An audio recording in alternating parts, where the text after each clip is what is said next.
Connaissez-vous l'histoire du Conservatoire de musique de Marseille? Ce bâtiment, qu'on appelle aujourd'hui Palais des Arts ou Palais Carly, a été construit dans les années 1860 par Henri Espérandieu, l'architecte de Notre-Dame de la Garde et du Palais Longchamp. Initialement, le bâtiment est destiné à accueillir dans ses murs en même temps la bibliothèque municipale, l'école des beaux-arts, un musée des médailles et l'Académie de Marseille. Ça fait beaucoup, me direz-vous. Pas tant, car sous le Second Empire, on associe volontiers plusieurs fonctions au sein d'un même monument.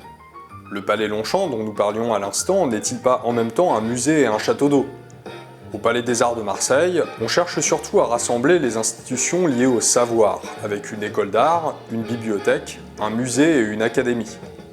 C'est dans ce Palais des Arts que les étudiants en architecture de Marseille viennent se former, et l'édifice en lui-même constitue une leçon d'architecture. Il multiplie les références stylistiques dans sa structure même, avec par exemple une façade en pierre blanche d'inspiration Renaissance, et une cour intérieure dans un tout autre style, évoquant plutôt le règne de Louis XIII avec des briques rouges. La façade principale poursuit cette leçon, en évoquant 10 grandes époques de l'histoire de l'architecture, associées aux bustes des hommes célèbres correspondant à ces périodes.